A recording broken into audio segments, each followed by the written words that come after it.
Hi folks, how you doing? RussellTrueResults303.com. Check out the website, link in the description box, Mind, Body, Spirit, Fitness.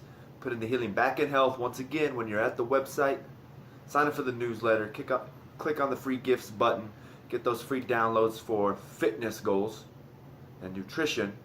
Once again, check us out on social media, Facebook, Twitter, Google+, True Results 303. The podcast is out, True Results 303. Should be on all major podcasts. Coming at you today with a video on the if-then syndrome. What is this? What does it mean? And it's difficult. I'm going to read from this book that I got, and that's where I kind of got the idea. It's been floating around for a while. The more you read, the more you learn. This concept is always out there. And just remember, like I always try to tell people, or you in general, the people watching these videos, never, you got to read multiple books on the same topic. You never know which person you're going to connect with. There's a lot of people out there giving the same information I'm giving, but you connect more with me. That's why you're here. It's the same thing with reading a book. Sometimes you got to read, multiple self-help books just to get one little tidbit of extra information. A lot of it's going to be the same stuff, but hopefully you're going to learn something new, or that new author, the new presenter, is going to be able to touch you in a certain way that you can connect with him. But this if-then syndrome, I know when I was younger, I remember it was probably third grade, I remember a teacher signing my book, and it said, keep up that what-if attitude, that what-if mindset. Because if we're always asking, if this happens, or why did this happen, that's always going to lead to more information. Right? It's always going to lead to you learning more, to me learning more, to understanding more. Always ask why. Always wonder, what if this happens?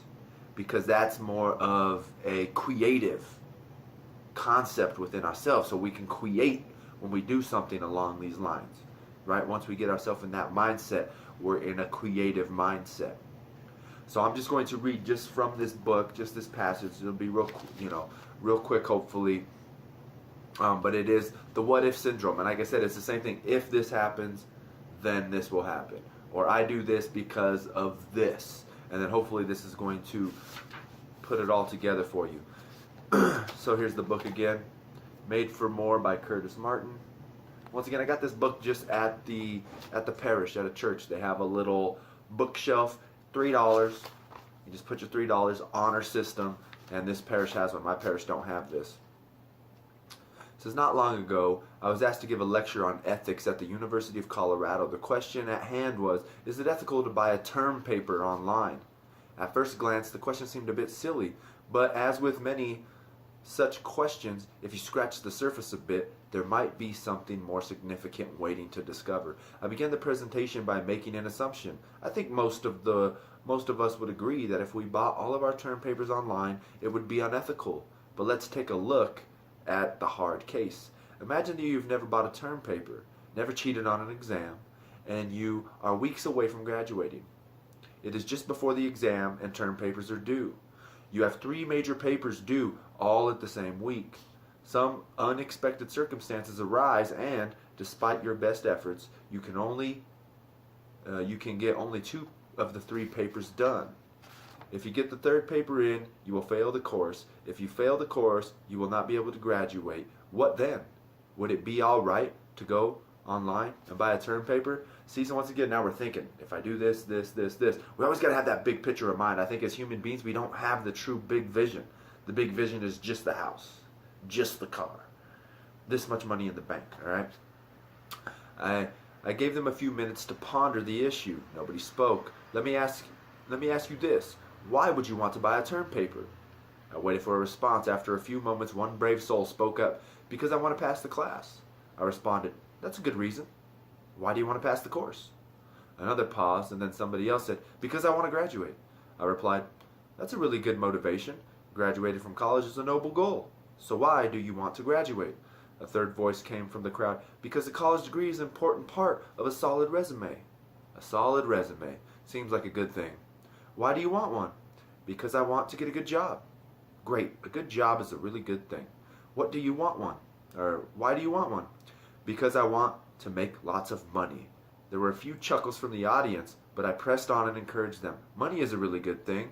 Why do you want a lot of money? Because I want to buy nice things. Makes sense to me, but why do you want nice things? Because I want to be happy.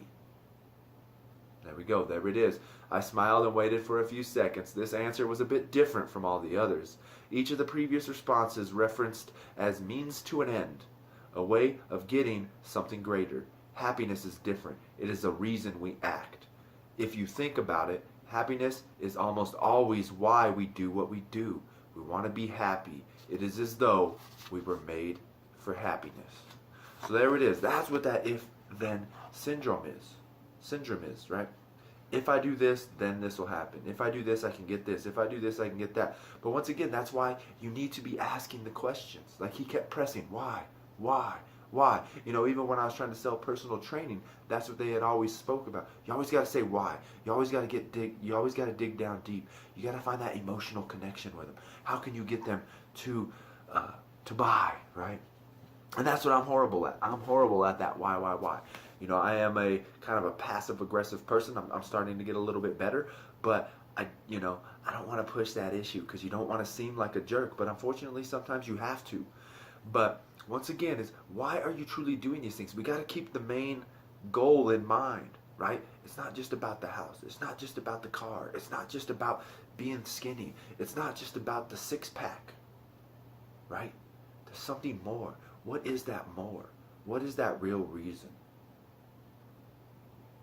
And that is the if-then syndrome, because the majority of the time we do a lot of these dumb things and pursue dumb goals and set our success bar in a totally different realm than where we truly want to be, all because of this or that. You know, it's like I've heard people say before, it's a lot better for you as a person, for your health, your well-being, everybody around you, if you're doing what you love versus doing something just for the money. You know what I mean?